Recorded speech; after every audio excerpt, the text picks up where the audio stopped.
yeah, and it shows how like tunnel vision and narrow-minded we've all been told to be, like just stay here and stay in your own little box and don't cause any disruption.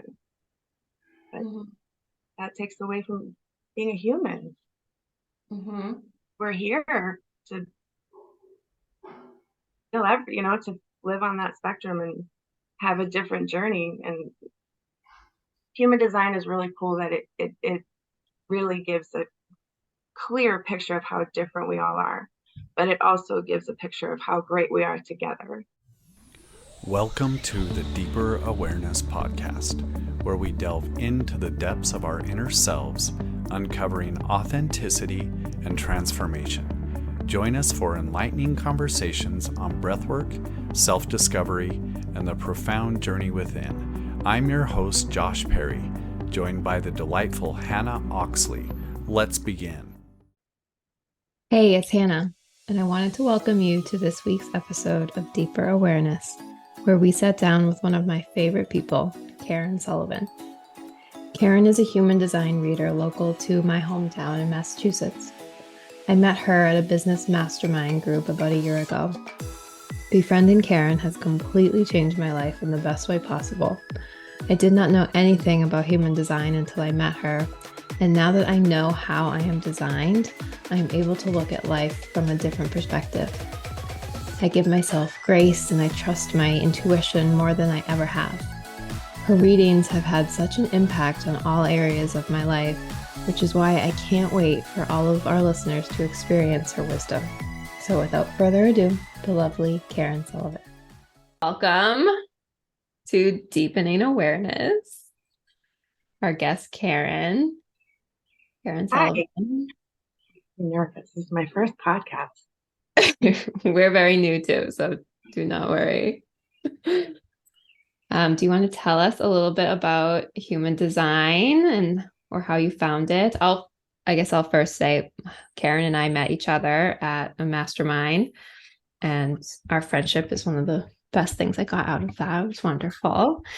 And yeah, her guidance and knowledge about human design has just been so beneficial, not just to me, but to like my business, like as I'm growing my business, like to know when to, work really hard or when to relax, which for me, which we'll get into with different types. But for me, it's like, I have to just sit back and be that magnet, which is such a different way to retrain your brain because you think you have to go in order to be successful. But so it's been to channel my magnetic energy has been really beneficial, like so much so. Good. Well, I'm glad to hear that. That's kind of the point. No, it's how to describe it in a short time. It's tricky, but it's a whole Josh, have you heard of human design before? Do you know anything about it? So it's I've done a little bit of digging on my own, but I don't know anybody that's like an expert. So this is cool. cool. So do you know your chart? Because I just looked yours up. Yeah. I did do like the free chart thing, and then I was like, oh, this is going to take me down a massive rabbit hole. And so I know Yeah, this much. I know a little bit. I know, and I've been studying it for years, and I still only know. It's very complex, but it's also very simple and can be as light as you want it to be or as deep as and that's kind of one of the great parts of it. It's so adaptable, but it's basic. It's a system. It's an energetic system, and it's a combination of these ancient modalities that have been used for thousands of years: astrology, the I Ching, the chakra system, and the Kabbalah, along with all this other cool stuff. But those are like the four main systems, and what it does is like those systems are so intense and beautiful and complicated, and just like, I mean, you could spend a lifetime studying all of them and never know everything. And so this just kind of pulls not the main parts, but like certain parts of each system and throws it into that body graph chart. And so all of those different lines and symbols and numbers are all pulled from the different systems, like those four. And so it just allows you to really get an idea of your own energy, how your energy works, how your energy moves, and how you connect with other people. And it also allows you to understand yourself in this like really detailed way, because we've all been kind of like blanketed, in the same way to like exist. And we're all very different. So it's taking away what we've been told to be and allowing us just to be. I like to think about it. So that's good. Yeah. And but are Josh, there oh, you no, go ahead. I was just saying, I looked up his chart and I was like, ooh, he's got a lot going on. Ooh, I'm so excited. I just have a quick question because I always forget. Are there 4 different main types? Oh yeah. There's 5 technically. But 2 are very similar. So sometimes you'll see them kind of like thrown in the same category. But there's a manifestor, there's a generator and manifesting generator, and then a projector reflector. Right. So you might see the 2 generator types kind of thrown in because they have a lot of similarities, but there's a couple of differences too. And this is all based on your birth information. That's all that is needed is your time, date, and place of birth. So it's wild that it can be so precise, Yeah. I'm really excited to know a little bit about Josh's design. Want to dig into it? Yeah, why not? Do it. Okay, so Josh, I have you as a manifestor. Is that what an emotional manifestor? That's what I have for you. Yeah. And you're a 3-5 profile. So I don't know how much. Tell me if I keep going. if Yeah. I'm repeating myself. This is all good. Okay, so can I ask whose idea was the podcast? That's a good question. I think, well, Josh has always wanted to start a podcast. And I was just like, we have such great conversations. Why don't we just make a podcast? Would you agree? Yep, that makes sense because the manifestors are the ones who may come up with the ideas. They're the ones that say, hey, I have an idea. Let's try this. They're not necessarily the ones who do all the doing. It's the ones that have the ideas, the urges, just like these, like kind of seem to come out of nowhere. Like all of a sudden, like I have this fabulous idea and I just need to get it done. Like, and it's like the people who are supposed to be involved in that idea just kind of like appear. Like, and I just react. Like, oh, I have this idea and you have this really great battery, so let's work together. So that's like Hannah is a generator. So it's a good combination because it's a good kind of balance right there. But the manifestors are the ideas. My son is an emotional manifestor also, so it is not like unfamiliar to me. And he is so much like the one that has the ideas also. But so it's also important that you don't make on the spot decisions. As much as we're told to be like, trust your gut and do what comes, but for you, actually for both of you guys, it's really important that you take your time on big decisions, not the everyday stuff. I'm talking about big life decisions. It's not, you're not really designed to like jump in instantly. Because you kind of ride this emotional wave. You both have emotional authorities. I'm kind of getting ahead of myself. I get so excited about it. You're good. You got plenty of time. So basically the authority is how we're designed to make decisions. So we all have a specific authority that is connected to our type. And so both of you guys have this emotional authority, which just means that you're kind of always on this emotional wave. There's always this emotional, it's kind of like, I've heard it being compared to as like a weather front, like it just kind of like comes through and there's really no controlling the emotions. It's just there and you're just there just to kind of ride that wave. And so you don't want to make a decision when you're riding high on that wave, right? Because you're going to be all excited and might not be thinking clearly. And like everything seems really, really good in the moment. And then like a couple of days later, you're down on this wave and you're thinking, I don't think I really want to do what I thought I wanted to do. Actually, it doesn't sound like a good idea all of a sudden. And so it's important that you like ride that wave, feel those emotions. And if you're still like, see how you feel after a couple of days, and then kind of like reassess the decision. Because again, you don't want to make a decision up here and you want to make a decision down here. You want to try to be as emotionally clear as you can be. Does that make sense? Yeah, I love the example of like even just making weekend plans. Like when I'm like, yeah, that sounds great. And then when it gets to it, I'm like, no. Yeah.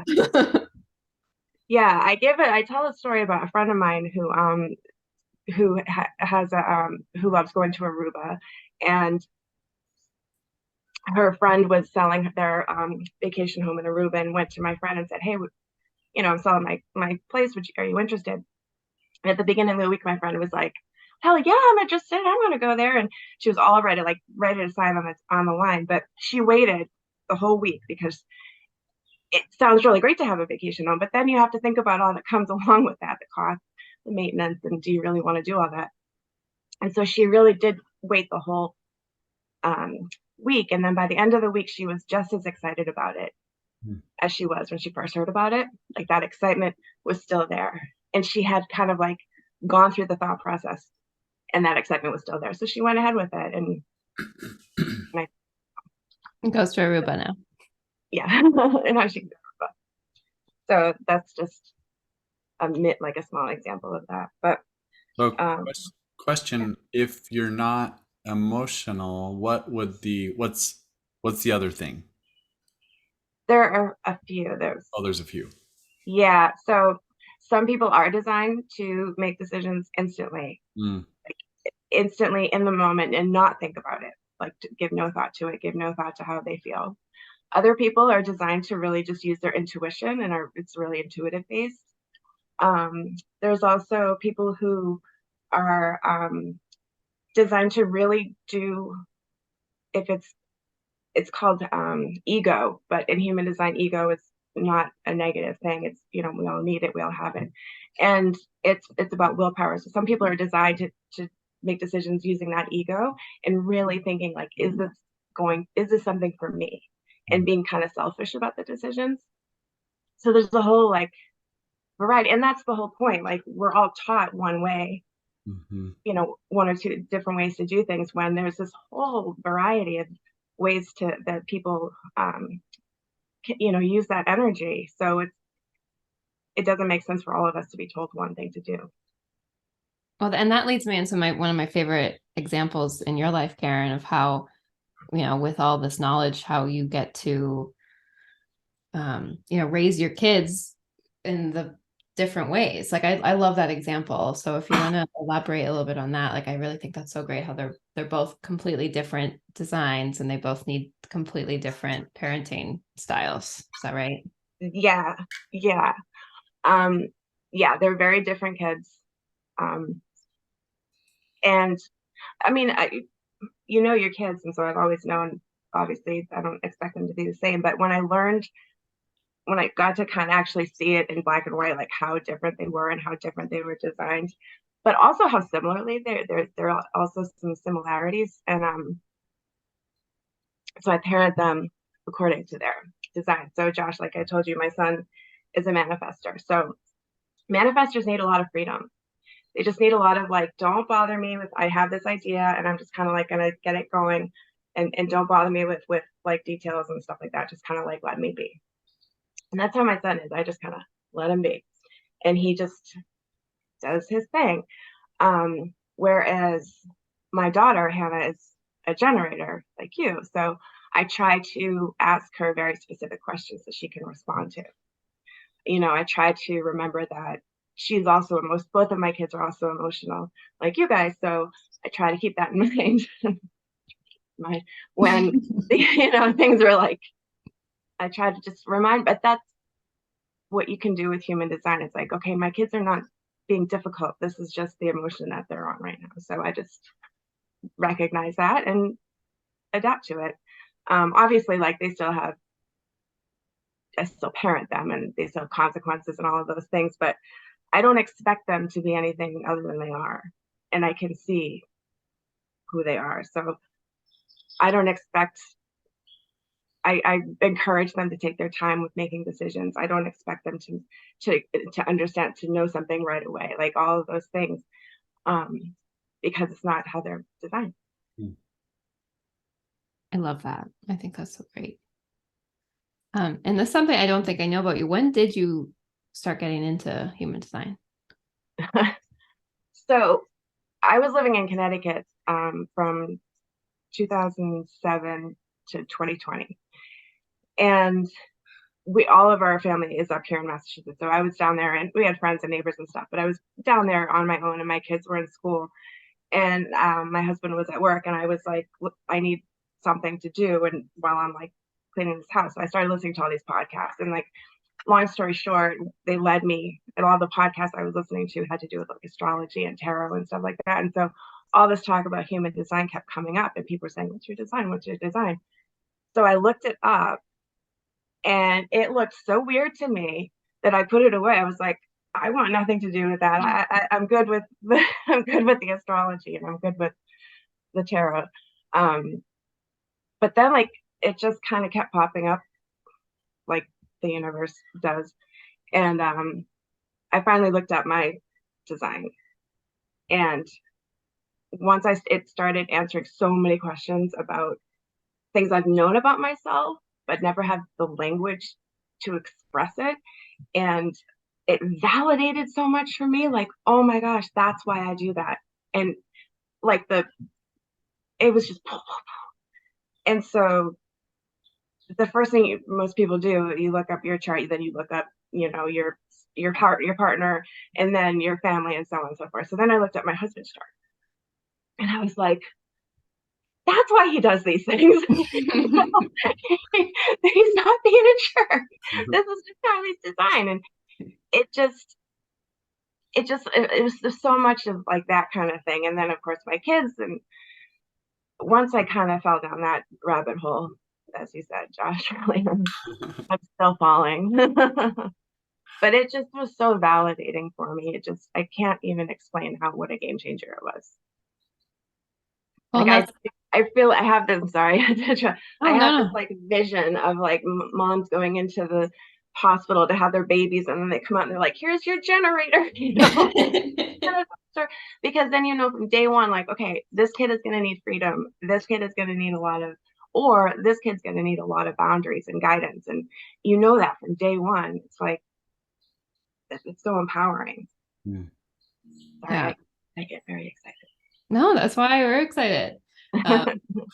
Well, so that's kind of, just to, the point of our podcast is deepening awareness. So, when you just discovered this tool that allowed you to become aware not only of yourself and your own gifts, but the people around you. So that must have just been extremely helpful and life-changing to start, like, it's like you're putting on different goggles to kind of view the world.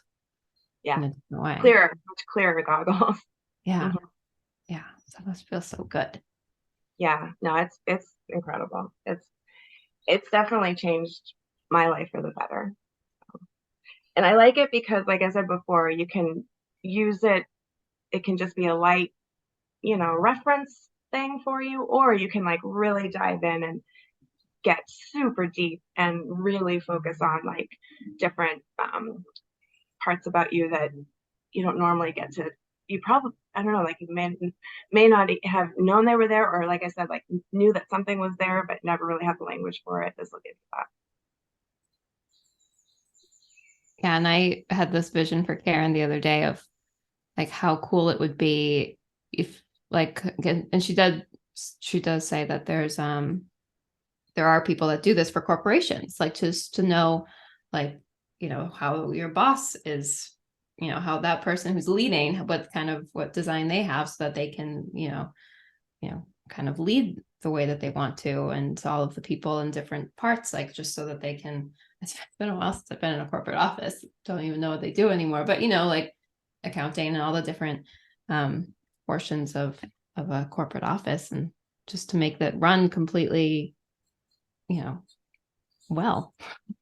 Yeah, that's true. And there are readers who do that, who go into these big companies and kind of like reorganize the teams, and they'll put, the people like the generators who have this, like you, Hannah, who have the sacral battery that like really, when you're lit up and excited about what you're doing, you can really feel it and you can spread that to other people. So if you put a couple of people like that along with like a manifestor who says, hey, I have an idea, let's do this or let's try that, putting the right people together in the right energetic team, they have found that like production improve, like productivity improves, morale improves, because people feel seen, they feel heard, and they feel like they're part of something. And that can make all the difference. And so like it can uplift an entire office, full of like 100 people, if you just place them like where they're energetically aligned. I just think that's so great. And it's so needed. Yeah. And teachers. I think it would be great for teachers. Yeah, in a classroom, that would be amazing. Because it's run right now just by the way it always has been. And, it's just, you have to sit. Yeah, you have to sit for 8 hours a day. You can't, I've heard some people aren't even allowed to go to the bathroom, like take a little walk around the hall. Like that is so needed for certain people. Yeah, and I never understood why they took recess away. Like the older you get, the more you need recess. Why don't they only give that to the little kids? My daughter's in middle school. She actually has recess, which it's the first time I've ever heard of a middle school having that. But then like high school, nope. Yeah. Sit down, you walk around to your next class with your exercise. Like, I mean, I know they get gym and stuff, but it's not, you need that just time. Yeah. And so a lot of kids need that more than others, and human design shows that. Right. I guess I'll share. I know I've mentioned it to both of you, but how, just giving into my design, like my boyfriend used to say, and I know I'm repeating myself to you guys, but just to say it, he'd want me to, why aren't you cold calling yoga studios to get, breathwork deals and all this stuff? Like you should reach out to that person who, just always telling me that I should be putting so much effort into reaching out to people. But as soon as I got this job in gardening, working in the harvesting vegetables, I'm just really generating that magnet, and so many opportunities are opening up for me. So I have you to thank to keep my mind open to the fact. And it's such a shift in awareness of like telling your body that it's okay to relax, because it's not just because you're not being productive doesn't mean that you're doing productive work. Like when you're feeding your own energy to healthy energy, you're attracting the things that you need. Yep. One of the best things I heard, one of the most helpful things I heard about human design was how none of us are designed to make decisions with our mind. When I heard that, it blew me away, because I was always the kid who had panic attacks over making decisions. I would have these horrible, my mother could tell these horrible stories. I was that kid in the store that people were like, your kid's out of control. Like that was me. Because I could not make a decision to save my life. And it was like always this thing. And my mom, my mom would always tease me about it. Like, oh, Karen can't make a decision. Don't ask her. So then when I found this out, I was like, oh, can I swear on this? Yes. I was like, holy shit. You mean to tell me that like I'm trying to think about all my decisions and like that's not at all how I'm supposed to go about this. I have that ego decision making. So I'm really supposed to be selfish, air quotes with that, about my decisions. Of course, my mom, none of us knew about human design when I was a kid. So she handled me the best she could. But this would have been such a, if she had known this about me, it would have saved like such just chaos at times. What design are you? I'm drawing a I'm a blank. projector. You're a projector with the Those ego. are the guides, teachers, sometimes leaders. Like they're not really the ones who do the doing. They're like the ones who can like see the big picture. So like where the generator will be like kind of in the thick of everything, like doing the work, a projector can see the big picture and be like, you know what, you're doing great, but I think you might be more helpful over here. Or you might, like, and they can see systems really well, and like just they kind of see the world in a different way. And it's very like not a lot of like energy to do. And it's like more efficient. Like taking an 8-hour day and like doing like all that work, getting that work done in like 4 hours. And then and they say in human design that a projector should only work like 4 hours a day, like heavy output, which is so unrealistic nowadays. And that's one of those things where another like, we were told like you have to hustle and grind and work and work. And so to tell someone, actually, you're supposed to rest a lot. You're supposed to sit down and do nothing a lot. It's very weird. And I can't quite do that. I still have to do stuff. But anyway, that's a projector. Cool. Are you planning? Are you visioning anything for your human design career? So the funny thing about projectors is they're really, really good at seeing the other and terrible at seeing yourself. So I'm awful at having a vision for myself, or like I have a really freak Hannah, I could like sit down with you and be like, okay, we're gonna do this and you're gonna do, let's see what lights you up on. And I could guide you with that. I don't know what to do. I mean, I'm like that paper. I need some assistance. When she saw me when I was doing my other little part-time job, Karen's like, what are you doing with your life right now? Like your shoulders are slouched. Like you like stopped me. You were like, no, whatever you're doing, stop doing it. Yeah.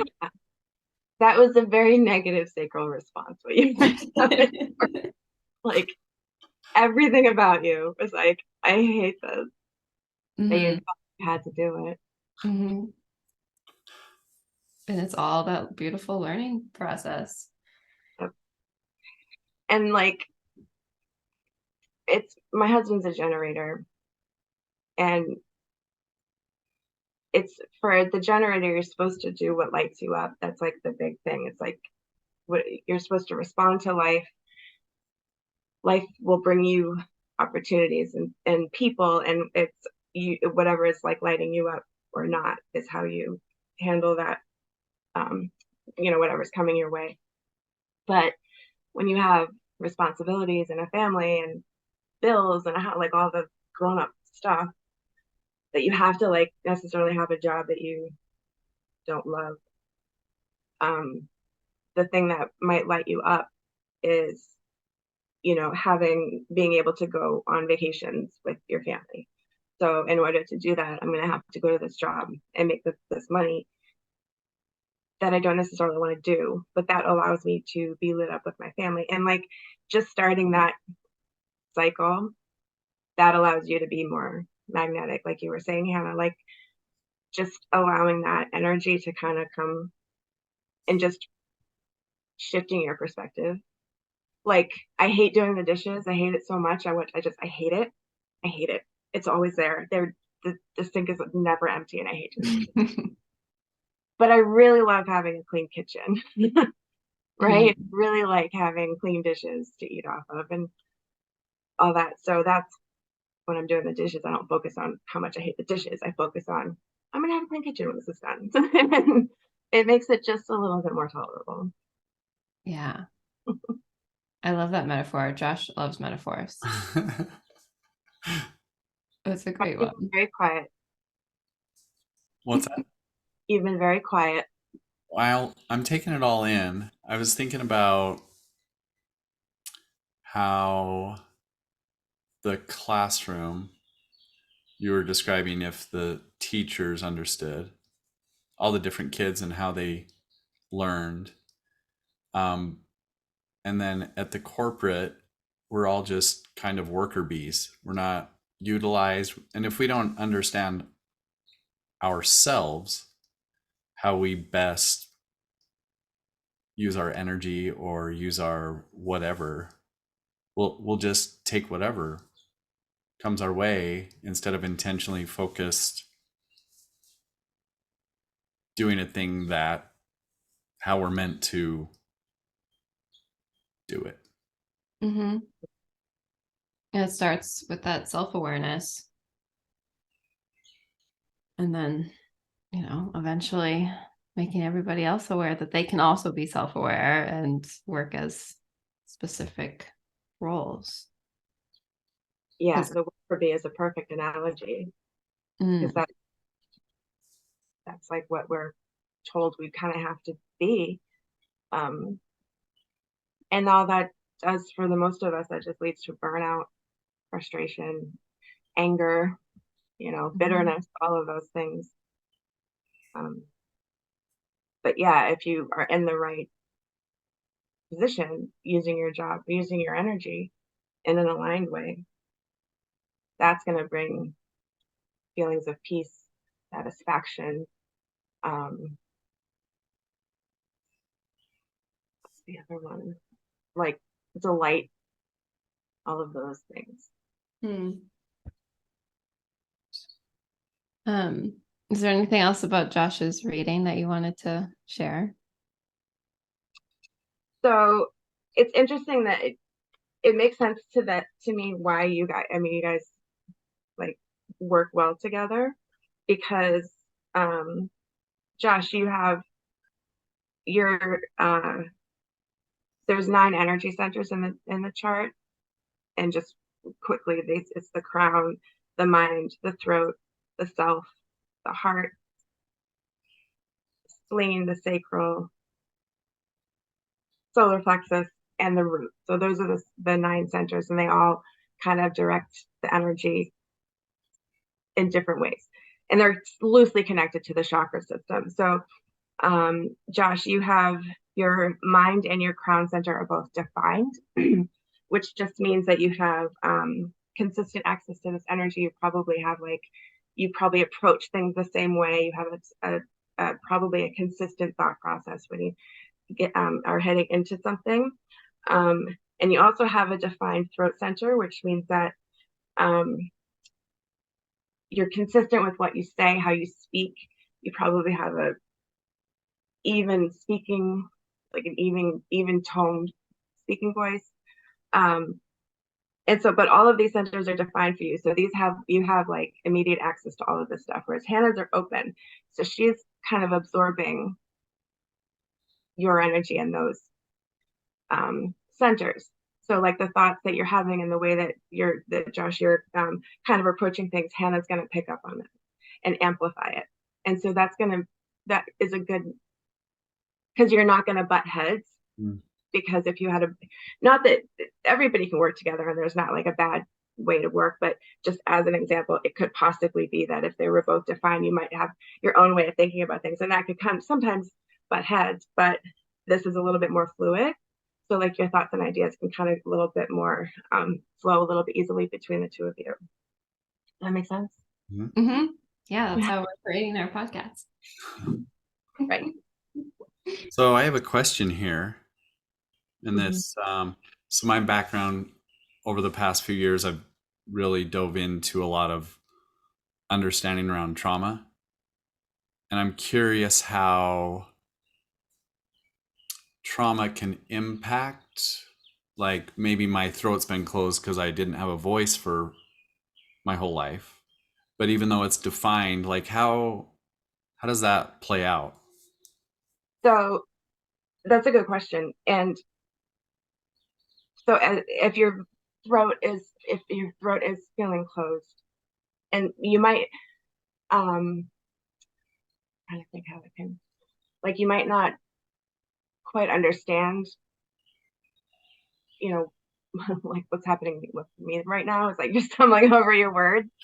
Um, and what the chart will kind of tell you is like, if you're thinking one thing about yourself or you're feeling one, you can look at your chart and say, well, actually, this is how I'm designed.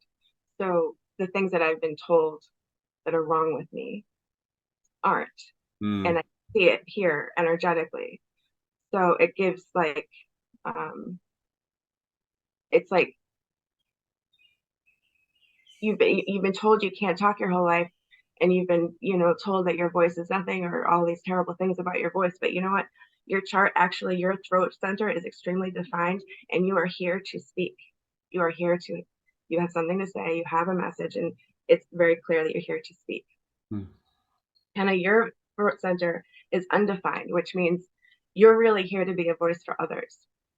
Like, you can really pick up on what other people want to say, and you might have changed the tone of your voice more to, you might change it a little bit more to adapt to the conversation that you're in.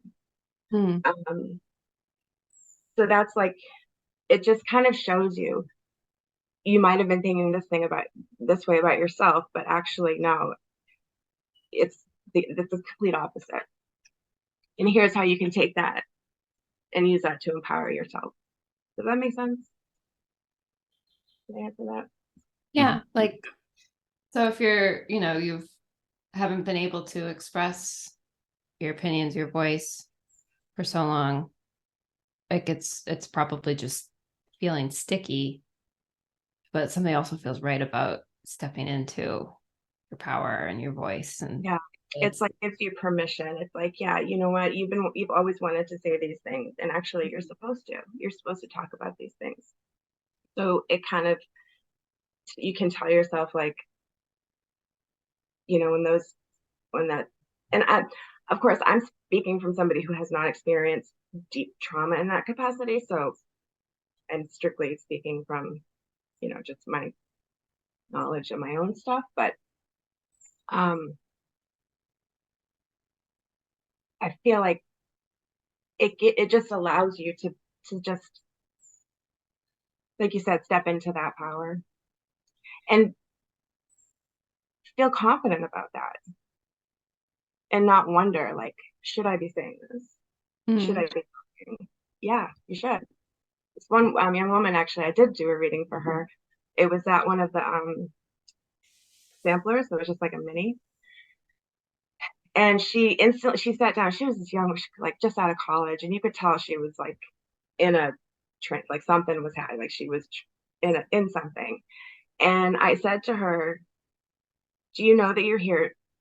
You're here to speak. You really have you're here. You have a voice. You have you have a message to share, and what you have to say is important." She burst into tears. She's like, "I've always known that, and I know that I want to say something, but like no one's ever told me that I can." And the minute I said to her, like, no, it's important that you do, like, whatever you have to say it, speak it, and the message will get to the right people. The people who are telling you no, or like you're feeling like you can't do this, they don't let them. Yeah, it's not for them. This is like, it's here, it's right here. Your voice needs to be heard. And she just was like, it was wild. It was like something lifted off of her, It's like, I've always known that, I've always felt that, but That can be so heavy. Yeah. That weight of not being able to live your purpose. Yeah, it's sad that that's so common. That's why we need to get out there so people can know what their purpose is. Like Josh, okay, I'm going to tell you, I wrote this down.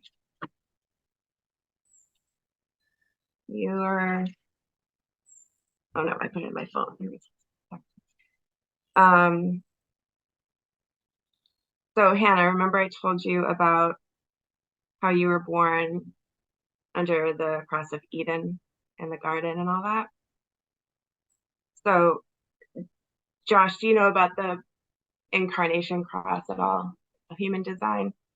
It has nothing. It's not. People hear the word cross. It has nothing to do with anything like religion or spiritual. It has to do with the where 2 points cross in the chart, essentially, and like it's right over your identity center, and it's the theme that we come into this life with. And so Josh is okay. So you're here. I want to make sure I have the right one. Okay, the last thing I want to do is give you the wrong. I did that once. I did this whole reading and it wasn't the right. It only happened once. It only happened once when I was first starting. I need to speak everything that's coming up for me. Oh, the complete wrong thing. Okay. So yeah, Josh, you are under the cross of the unexpected. And so you're here to really you're here to like be very supportive of people, whether it's family, coworkers, community, and you're really here to make sure that they do well, even if it means going against certain rules and certain laws. It's because it's about aligning people with the correct rules for them. And it's also about freeing whatever, if you had any like shoulds in your life or any rules that you gave yourself in your earlier life, or like dogma or things like that. It's about like releasing that and kind of going against the rules and laws that were put on you.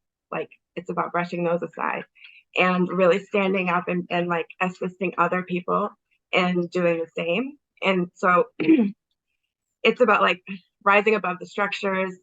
It's about self-liberation, and showing people that how to really be in their own lives and follow their own rules and not be stuck to what the world and society has said they had to do, because you have done it, and you can be like, look, I broke away from that, and look where I'm at, and I'm in a better place, and let me show you how. And so it's about shining this, like it's a real this is like your superpower. And it's really about letting that shine. Does that make sense? Mm-hmm. It's like so perfect for you, I feel. I know I'm not you, but I feel like that's just so in line with what with the journey that you're on. Because the more you do that, especially being the manifestor, I don't think you understand how magnetic you can be. Like you really can be somebody. Like the manifestors can be like game changers and like really make movements happen, and like really here to kind of shake things up and be like, it doesn't have to be this way. Let me show you how it can be different. And it's also, you have a 5 in your profile, so you have a 3-5. So the 3 is all about making mistakes and like really experimenting and just like kind of jumping into life with both feet. And it's about walking into walls and like just like throwing stuff against the wall and seeing what sticks and seeing what falls down. And all of that is correct. For you, there's no such thing as a failure. Whatever does not necessarily work for you, or whatever might be considered a quote failure, is just a lesson, and it's just a way to get you evolving on your path. So you're never going to fail at anything. That's great news. Permission to fail. Yeah, in fact, it's a good thing because it pushes you along, and then you're able to say to people, I tried it this way and it didn't quite work out. Maybe try it a different way. You also have a 5, which is like, that's very much like there's a teaching energy there, and it's about like, and it's also like a save the day energy. And it's like you can like jump into a situation, kind of be like, okay, I'm here, I can solve things, and then I'm going to back off. And it's like not really like staying in that thick of things. It's like just like jumping in, working your magic really quickly, and then taking off. There's also, I just want to double check again. I don't want to give you the wrong. Does that make sense? Yeah. Well, Josh, what did you make your thing on Instagram say? Your like handle? Oh, my name? Your name, and then like, yeah, you put your something. Oh, underneath it? Yeah. Well, I'm a guide. Guide. Healing guide, I think is what I said. Yeah. Like that. I think that is just so in line with your design. Yeah. And so that's what there's like, um, that there's like a dance for you. Like life is kind of like a dance, like it comes and goes and ebbs and flows. Oh, and also you might find that like one thing that is helpful for manifestors to know is that it's important for you to inform people around you what you want to do. Because it's so easy for you to kind of be like, you get this idea and you're like, okay, I'm just going to go and like, focus on this and kind of like forget about the rest of the world. But if you just like inform people, because instead they're going to maybe look at you and be like, why is he ignoring me? Why is he taking off and like not telling me anything? But if you just say to people in your world, like, hey, BT dubs, I'm just going to go over here and I'm going to be, if you need me, I'll be in my office, or if you need me, I'll be over here. And just kind of like letting people know, like, I'm not ignoring you. I'm not being rude. I'm just working on this idea that I have. Does that make sense? Mm-hmm. Trying to get my son to do this and it's not working and tell me anything. I'm trying to remind him, like, less frustration if you inform me what's going on it. So that's meaning small things too, not just like I have this great idea, I'm gonna inform everyone. It's like I'm gonna run to the gas station and I'll be back in 17 minutes. Yeah. Well, I mean, yeah. But yeah, even small things like that. Mm-hmm. Okay. And it's not asking it's not asking for permission. Mm-hmm. It's not anything like that. The last thing you need is permission.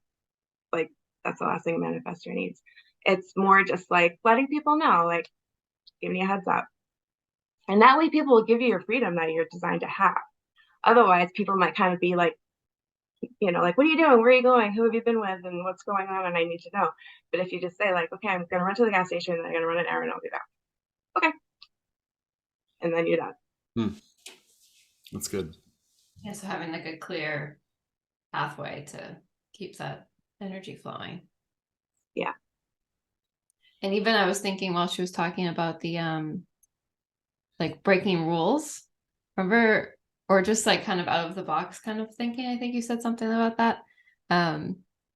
That Josh has been reading or had read this book, The Existential Kink. Like when you were like giving yourself permission to feel all of those like, different pleasures, like I feel like that you were all lit up for that. Like it's like, oh, like we can feel like find a little bit of joy. And I forget, we had some really great examples, like being lazy. Like that was mine. I'm like, oh, I could just be lazy. Like what if I find pleasure in being lazy? Like I feel like when you help people permission themselves for just little things like that, like you're helping people, so much more than you might even think.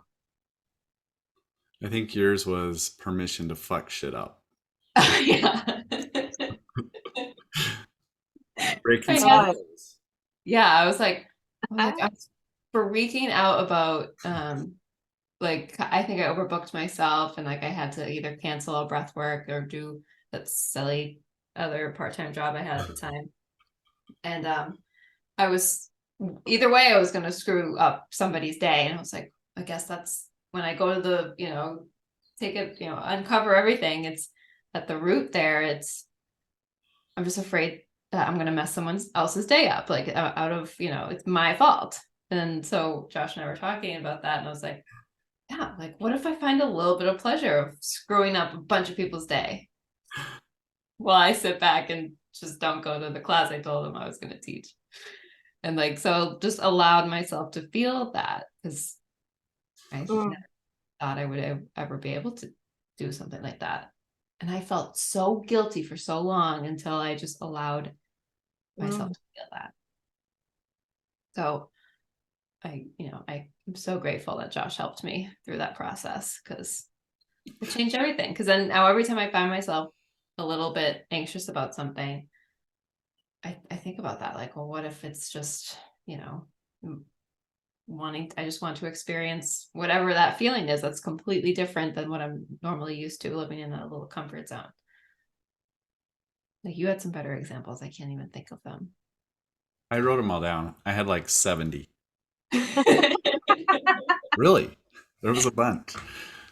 Karen, so are there like shadow sides to all of this? A great Oh yeah. question. Yeah, there's like challenges to everything. Like the so for the manifester, you when you're out of alignment, when you're living in that shadow side, you're gonna feel anger and you're gonna feel angry about everything. Like it's just anger. Um, Hannah, when you are in that shadow place, you are going to feel what is oh crap. Well, I remember you telling me that like I have to go through struggles. Like it's part of Yeah, my design to struggle. that is part of your design is to go through struggle. Yeah. But wait, there's like I'm completely drawing a blank. There's signature feelings for each type. So for the manifester, the feeling of when you're in alignment, when you're like on the right track, you're gonna feel peace. It's just gonna feel peaceful. There's not gonna be like this feeling of like super crazy success or this feeling of like super excitement. It's just gonna feel peaceful. And for Hannah, for you, it's going satisfaction. You're going to feel really satisfied when you're in alignment and you're doing what you should be doing. And that doesn't mean that you're necessarily going to feel happy because you can be going through something difficult and at the end of it, feel really satisfied. Mm.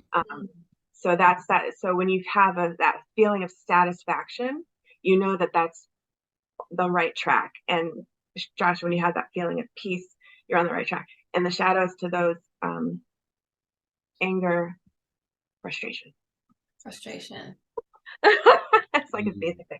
Yeah. So, and frustration, you might feel it, or it might just be around you, like things just aren't moving the way that you expect them to. They're just frustrated. The energy is frustrated, or things aren't working out the way that, like all of that feeling, and then that makes you feel that, oh, why isn't it working? Something needs to shift, something needs to change. Okay, what do I need to do in order to get that back to that feeling of satisfaction? Mm-hmm. And then I can't go Real through quick, the sorry. real quick on that. I bet we can see it in Hannah, podcast to podcast to podcast. When that frustration, when she was doing that other part-time job, there was like, right? Like her energy completely shifted when she took this. She's like, you should see my fingernails. There's so much dirt, and like satisfied with just dirty hands and the frustration that existed for you and it was like, I think it was caught in the podcast. So that'll be cool just to watch back. Yeah, I think you're absolutely right. So I remember being like, I'm just out of alignment. I don't understand what's going on. And I was feeling it for a while there until, yeah, I knew I needed a shift. Good reflection from Karen, too. Like, it's amazing. Because I was going to say, my next question was like, well, like, I guess I know the answer, like how much control do we have over that? But we have so much control over just shifting. We are the creators here and we get to. We have all the control. Mm-hmm. Yeah, it's true. Excuse me, we give it up or it's taken from us so early, but we come in with all the control. And that's what this can do. It just gives you that, gives you back your control and your power. But that's such a great example. Yeah, I bet you can see all that through. And gosh. Completely drawing a blank on the projector. Projector for me, the shadow is bitterness. Mm. And let me tell you, the bitterness that I felt before all of this, like, why isn't anything working? Why can she do so much? My brother and I were raised in the same house. How come he can do so many things better than I can do? And like that kind of bitterness, like, why isn't it working out for me? All that's gone. And if I feel that, I know what it means. And not to say that's gone forever. Obviously, we're all going to feel these things, but I recognize it now. And it's just it's such a shift. Mm-hmm. I have a question on, so mine's anger. And for lots of my life, my anger was repressed. And so, like, I didn't have access to my anger, so I didn't even know I was feeling it. Now I can tell, but for decades, I was like, I didn't get angry. I was just like, it was inside me, but it wasn't coming up. I was just like, I don't know why you're so angry. I don't know what's wrong with you. Did it come out did it like manifest itself in different ways? For sure. Yeah. Lots of sarcasm, passive aggressive behaviors that way. Yeah. Because it's going to come out somehow. It just might not be coming out screaming and hollering. Okay. Because that's what we've been taught anger is. Anger can be, just like you said, like somebody who's extremely sarcastic and has like a really, one of those sense of humors that really puts people down, and like that's an angry person. So that's how their anger is coming out. Makes sense? Yeah, it's so cool how this is just all tied. It's all. Yeah, and it shows how like tunnel vision and narrow-minded we've all been told to be, like just stay here and stay in your own little box and don't cause any disruption. But that takes away from being a human. We're here to feel to live on that spectrum and have a different journey. And human design is really cool that it really gives a clear picture of how different we all are, but it also gives a picture of how great we are together and how well we connect to one another. And like how, like for you guys, there's one channel that you each have one part of a channel. They're called gates. So you each have a gate that when they connect, they make a channel. So for Hannah, you have a gate that's all about like, choose the right one. I have my thing you gave me somewhere. It's probably over there. I just want to make sure I give you guys. Yeah. So Josh, you have a gate that's all about storytelling, and it's about collecting stories and about collecting adventures and taking adventures and collecting stories and then sharing those stories and telling those stories. And it's and like what you learned from those stories.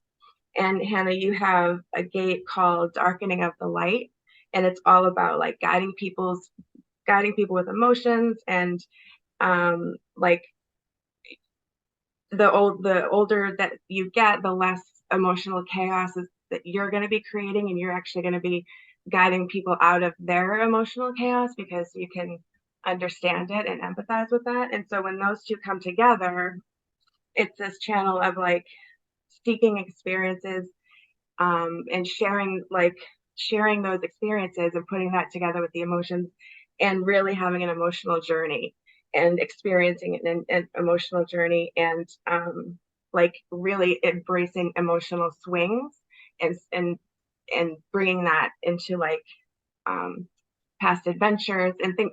So like that, when you two are together, those two are connected. So you might find, Josh, that you talk a lot about emotional experiences when you're with Hannah. So basically, yeah, I was gonna say, well, so basically you're telling us that we're gonna have like the #1 podcast. That's what I said. That's what it says. I think part of the podcast was me. I love to hear people's experiences. I love to hear just their journey. I didn't know I was collecting it but that makes sense the way you phrased it. I was like, yeah, I just enjoy it. And that's it's so important. I'm reading Women Who Run with the Wolves, and how that, I don't know if either of you have ever read that book, but I'm only in the introduction, but the woman talks about how important storytelling is, and especially, I feel like especially nowadays, because it could be, all of this technology can be gone in a minute, but you'll still have all the stories to tell. Yeah. So important to do that. Yeah, and Josh, you do always have like a situation to share and reflect on, and I always respond to that, and then that's how we come up with some sort of conclusion of what we are now aware of this week. And I love that. I think that's great, and that's why we're here. Yeah, and that's that's why you might feel different. Like Hannah, I think in our reading we talked about this. Like, you have a friend that you call for advice, but then you have a different friend that you call to go to a party with. And you have another friend that you might want to call to like grab a coffee, or like, because you're connecting with different parts of their energy. So like whatever you're kind of like bringing together is what you're going to be attracted to. Our subconscious is so wise. Yes. And then as soon as we tap into it, it just all makes so much sense. I love it. Yeah, cool. Because Hannah, you have your spleen center, which is all about intuition, is completely open. And Josh, yours is almost completely defined. You only have 2 gates that aren't defined. So that is just interesting, because it's like, it's all about intuition. So Josh, you have like consistent access to your intuition, and you can tap into your own intuition anytime. And yours is more fluid. You still have, you're very intuitive, but you're kind of, it's more about who you're with. And so because you're going to be absorbing the energy of the people you're around, so you're absorbing all of Josh's almost completely defined intuition center. So I don't know if when you guys, when you go on your merry way, I'm curious if, like, Hannah, your intuition is a little bit more heightened. Like, I always feel so good after our conversations. Yeah. Absolutely. Like, I guess, well, if I, Satisfied. Satisfied, yes. No longer frustrated. You want peace and satisfaction. Yeah, I guess that's something to be aware of.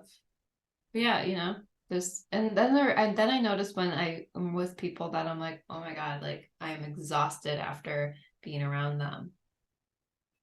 So yeah, that's so fascinating. Yeah, and yours is, you have a lot more, Hannah, you have a lot more open centers. So you might feel more exhausted at the end of the day just because you are pulling in more energy. Josh, you only have 2 open centers. So you're pulling in energy in your identity center and your sacral, but the rest of it is all defined. Neither one is bad or good. Like it just is. It's just kind of interesting. Like the more defined you are, it's just you have more consistent access to your own energy, so you're not so susceptible to like, you're not as much of a sponge for pulling in like the outside world. That's probably why I have such a hard time, putting up that, veil of, energy, like, because I try so hard, because now that I'm more aware of how much energy I do take on from other people, I find it to be so difficult to try to not take on other people's energy. Like it's impossible. Like people tell me all, the white light, the purple light, the bubble, all the things, and I try to do everything, But that makes sense that I'm like, all my centers are open, that I have to really, really try hard to not do that. Because sometimes at like the end of the day, I'll be like, why am I feeling all like, not myself? And then, so now well, were you there when Mary something was speaking at one of the network meetings? I can't remember her last name, but she was talking about just starting to be aware of your energy versus other people, and when it just doesn't feel like yours. And I know that's kind of basic, but I'm just, the more and more I open up to that awareness, I'm like, oh, that's not mine. Like, that isn't mine. I'm feeling. So yeah, that's huge. But also, like, don't fault yourself for feeling stuff.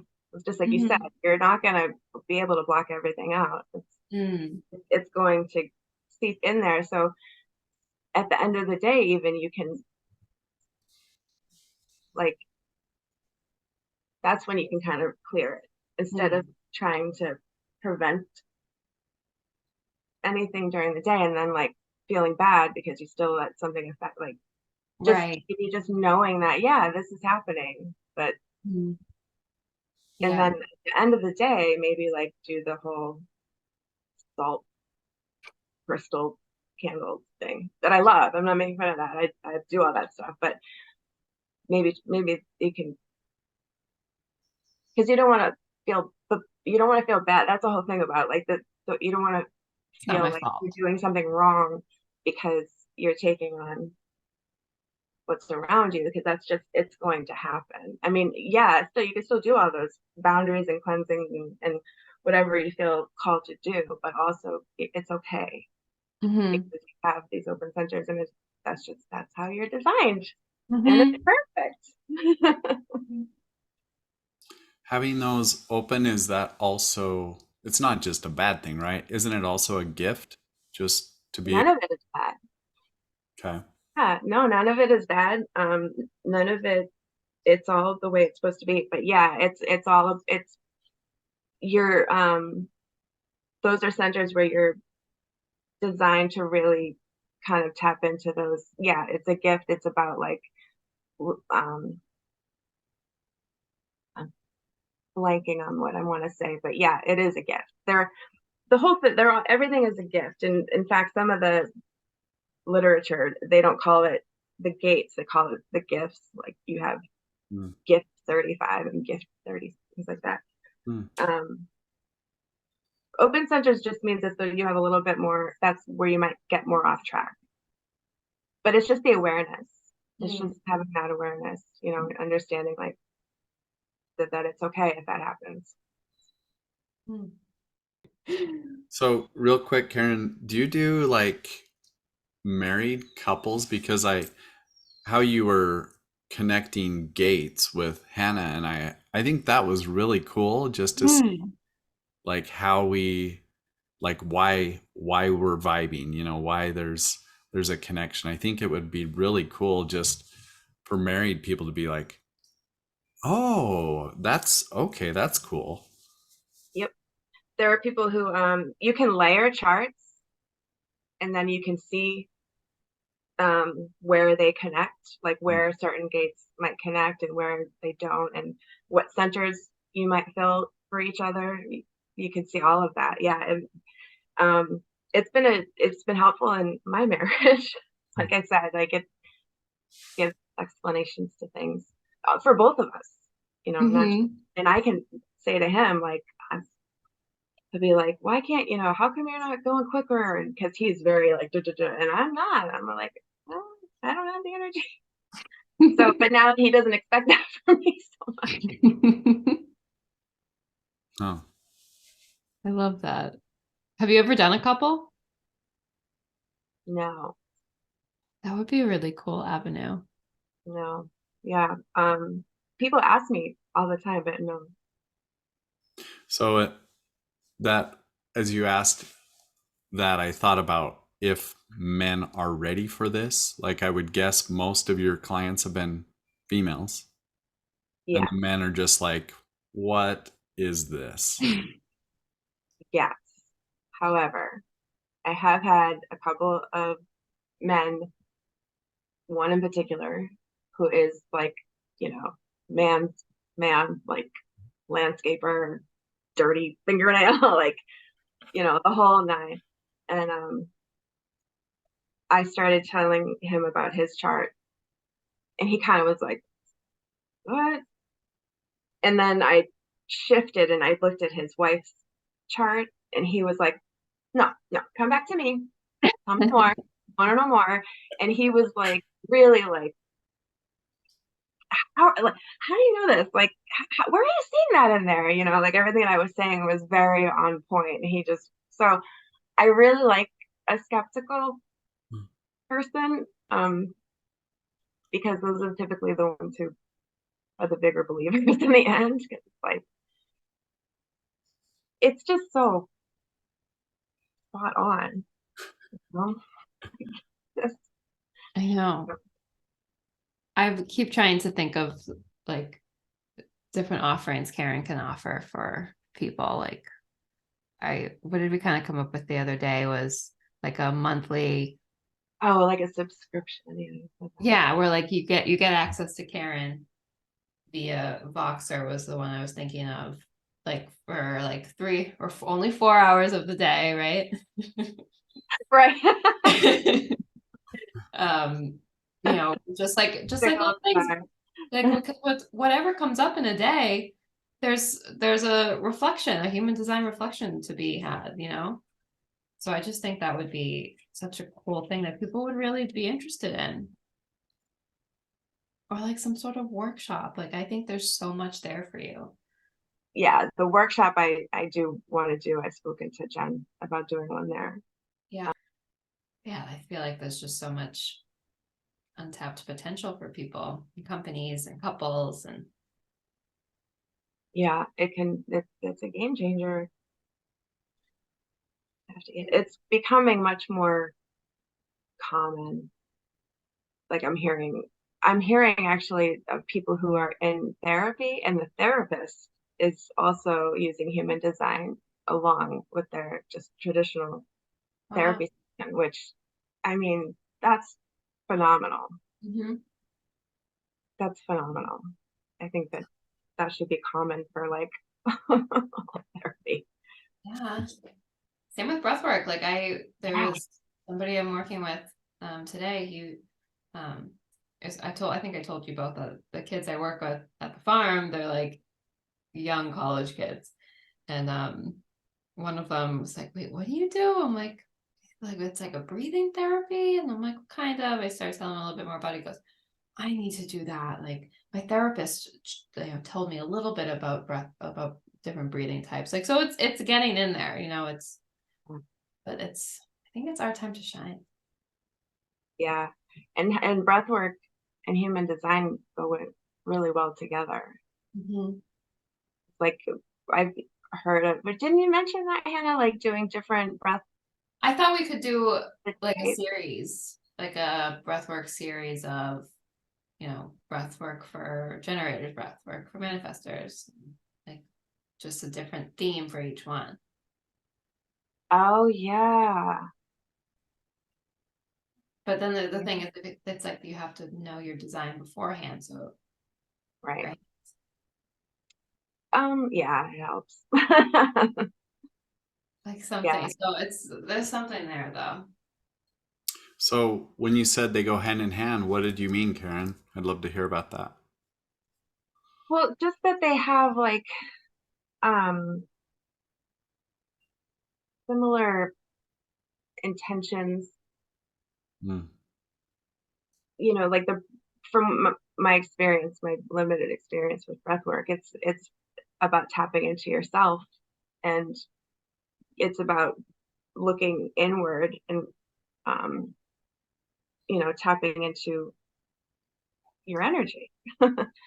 And human design shows you your energy, so it's like another layer of getting to understand yourself And permissioning yourself. Yeah. And like the more you can hone in on that, and like bringing those two aspects together, like what a great way to to kind of meet yourself, Hmm. or come back to yourself, I should say. Hmm. Breath work does that. I think for me anyway, it really allows me to kind of come back in when I'm like, ooh. I Back to find myself much more grounded after that. So it's just another way to know yourself. every time, if I can share your experience, every time Karen breathes with me, she sees like this like purple aura. Mm. Like every time, like an integrative session or a meditative session, she just starts to see this like figure, almost more of an aura, I think. But yeah. Yeah, it's wild. And it only happens, that specific thing only happens when I'm doing breath work with Hannah. Like when I meditate, I typically see colors, but it's not the same. It's different. And it's almost like a purple that it's not like a purple that You could like point to. yeah, it's weird. Mm. And it's just with Hannah? Like, have you done breath work with other facilitators? And No, not in the way that I've done with her. But I've done like meditations and like things. I know it's different, but I have, and that's when I like see colors just kind of, or sometimes it'll just be like, you know, one or two colors, but it's not the same. mm. And it's a different. I said to Hannah last time, it's kind of like, those ribbons, those like cheer or rhythm ribbon Yeah. things. What is that thing? What is It's that? almost like that, flowy. Uh-huh. Weird. I love that. Yeah, I don't know. I'm trying to figure out who or what it is. I don't know. Well, any last thoughts, reflections, questions? I could talk forever.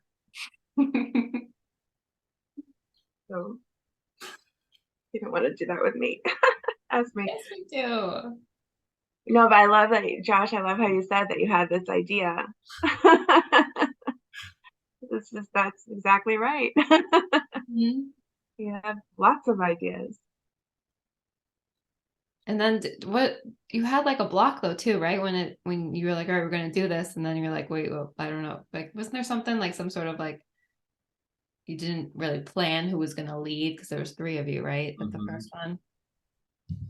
So that could have been that, that throat chakra voice kind of being like, all right, am I gonna do it? Am I gonna speak? Am I gonna? So it's just so fascinating to be able to now have that, like you said, that language for it. And that permissioning. Yeah. Yeah, it's tricky for me to know how far to take something. Like, I have the idea and then I tell some people and I'm really excited, and then I'm like, sometimes it just fizzles. So is that just my 3-5 thing where I'm trying something and it was just information just to try? It was an attempt. Teaches you what not to do. Shows you what steps not to do and what to try instead.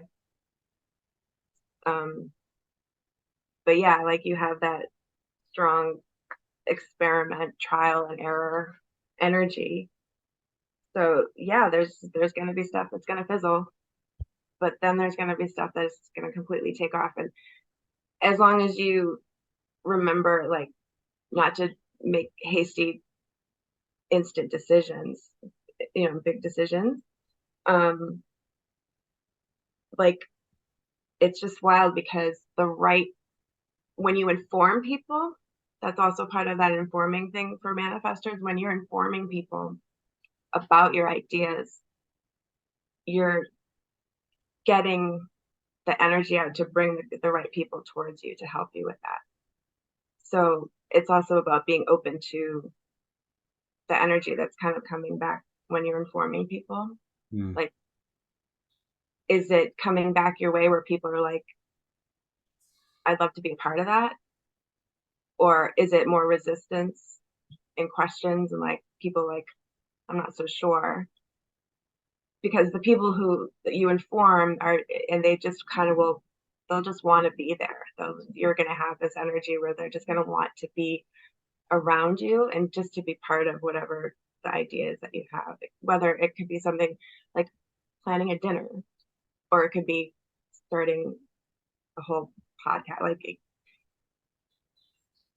letting people know what you're thinking about is the best way to make sure that you get the right people to come to you. Does that make sense? Mm-hmm. And it's the best way to know who not to have be involved in it. Does that make sense?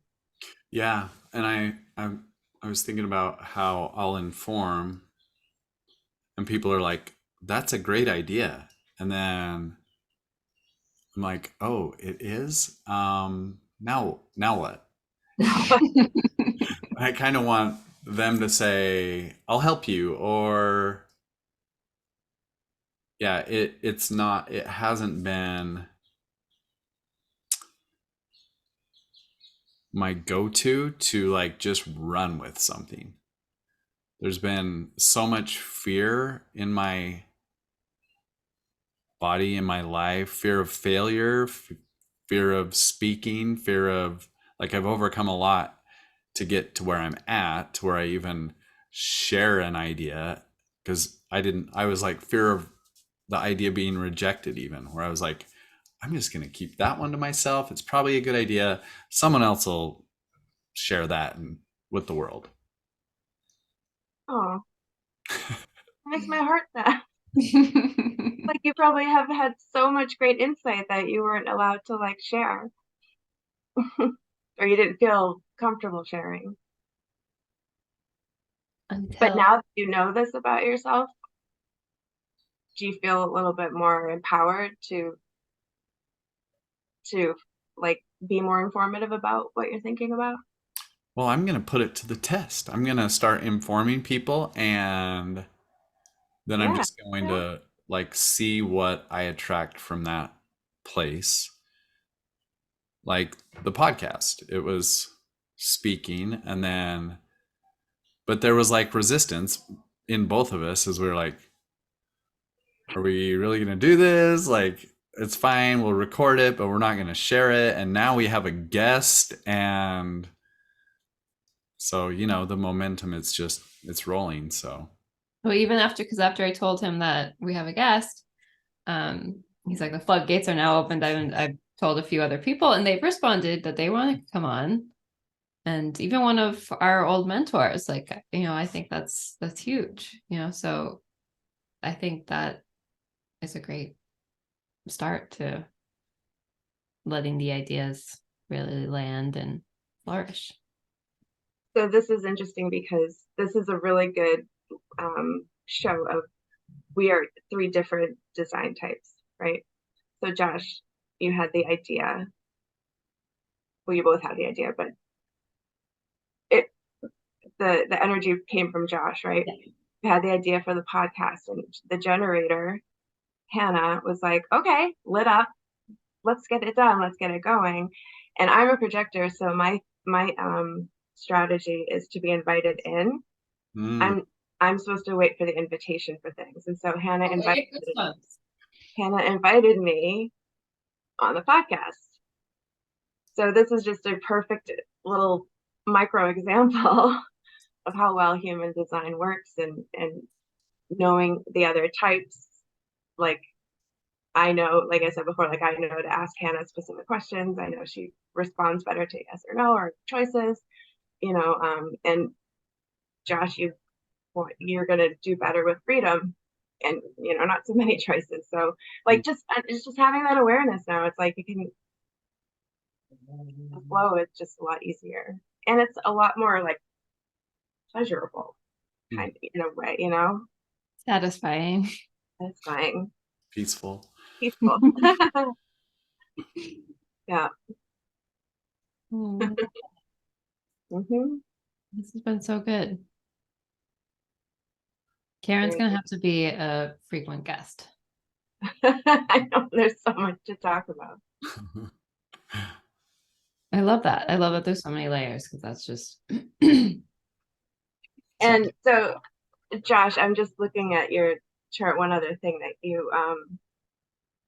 so you have 6 channels, which is quite a bit. So those are when 2 gates come together. So you have a lot of connections. That's why you have so many defined centers, because there's a lot of just centers connected through these channels.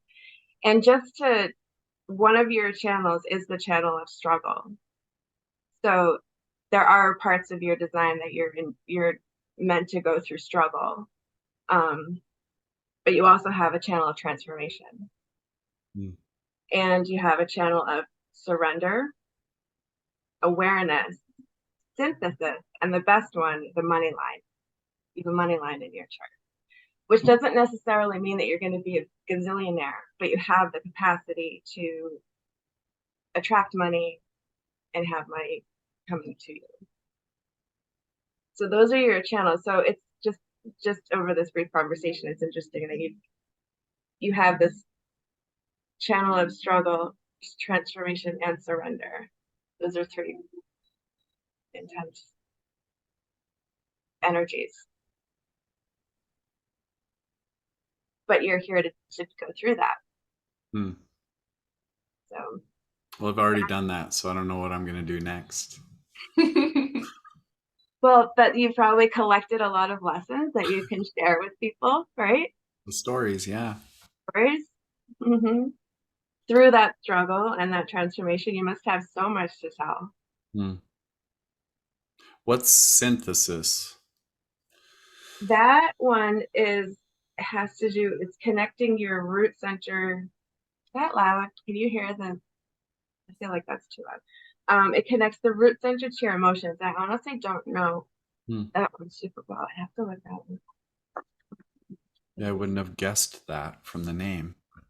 Yeah, some of the names, like the names, and like the names are different, like from the original human design. It's been kind of adapted over the years, but some of it, language in human design, I'm like, well, I don't like that.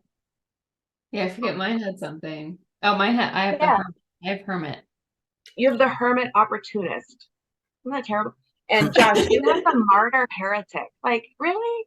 But the martyr is really about being like the sacrificial one. Like, that's what that means. It's like, I'm going to go through this struggle, and I'm going to be the one to struggle with this and go through this and trial and error and all that and experiment, just to share the lessons that I've learned and tell those stories. But the language that they use is like. Yeah, that has been my life, actually. Really? Uh-huh.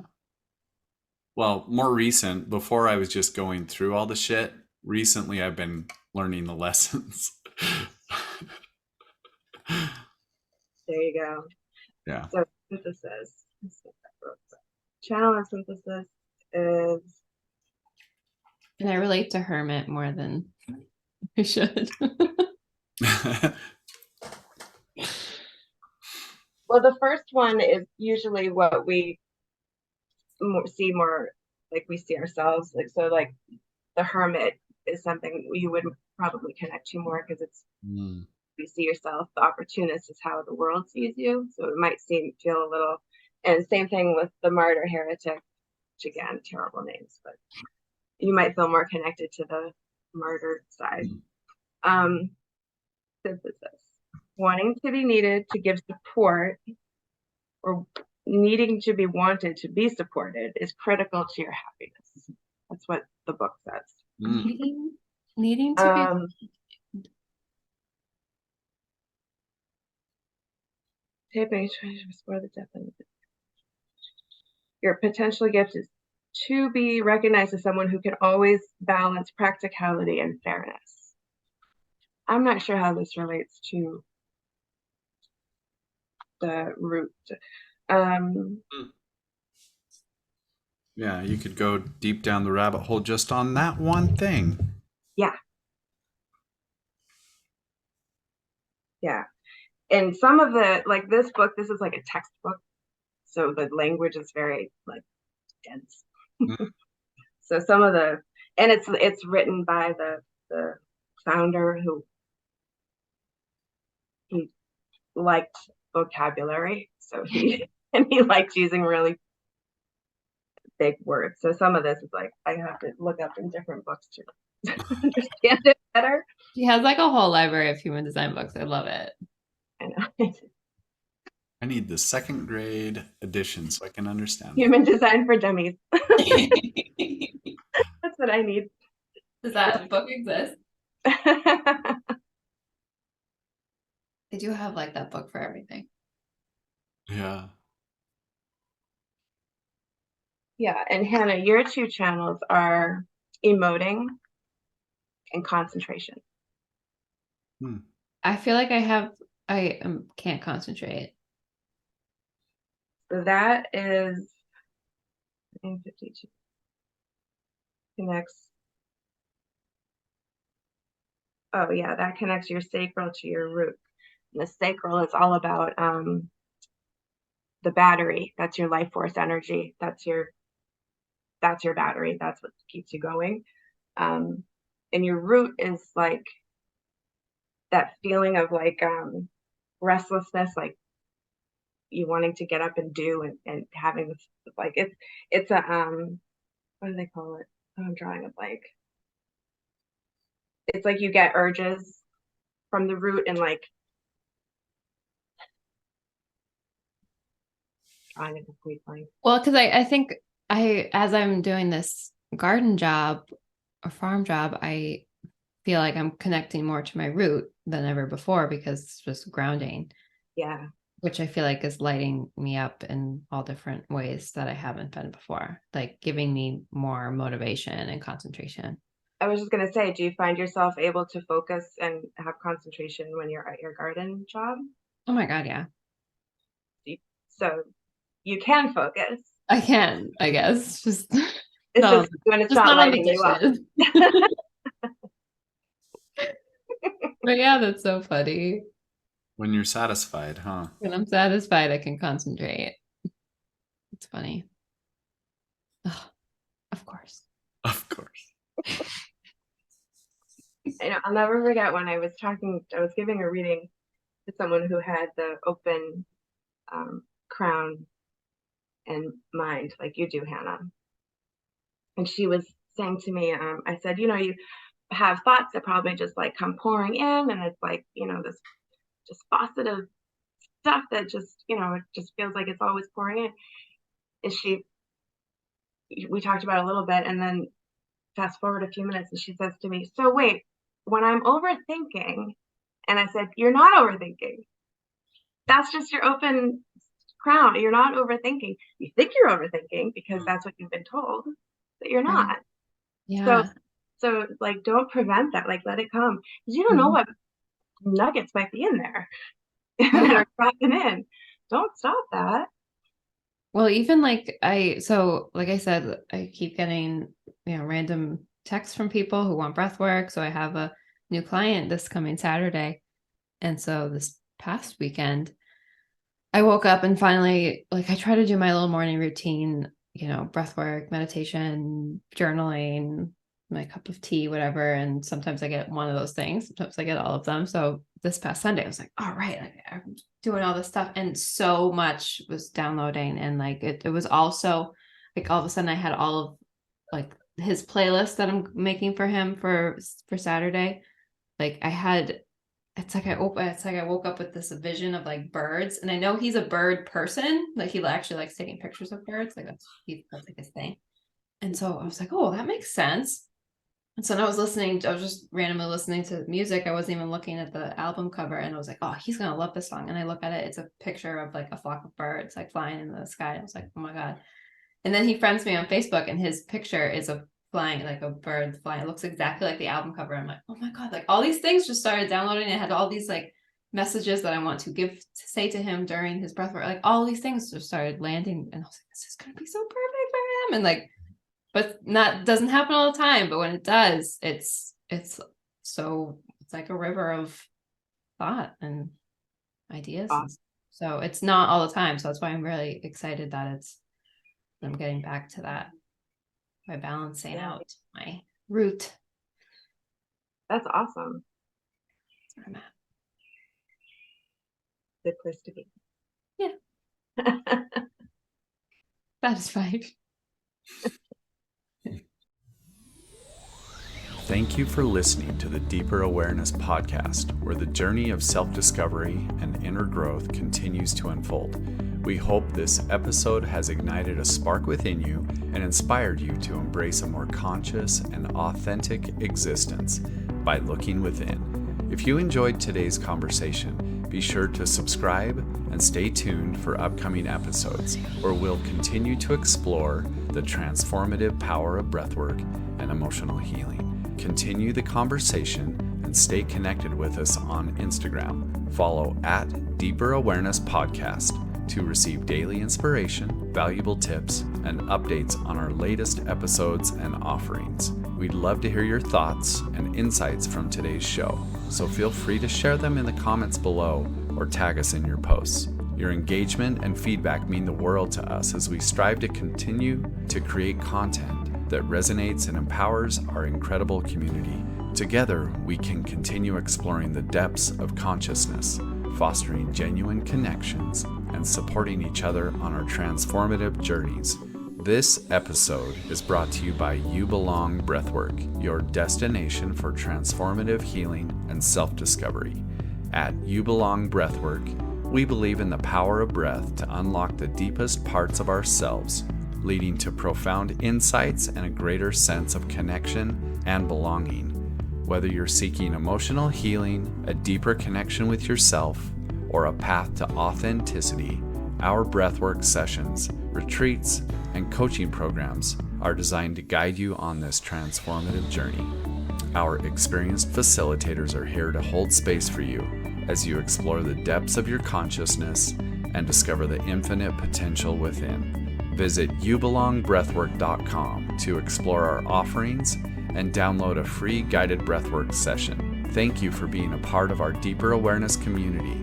Stay connected, stay curious, and may you embrace your true essence with love and compassion. Goodbye for now, and see you in the next episode.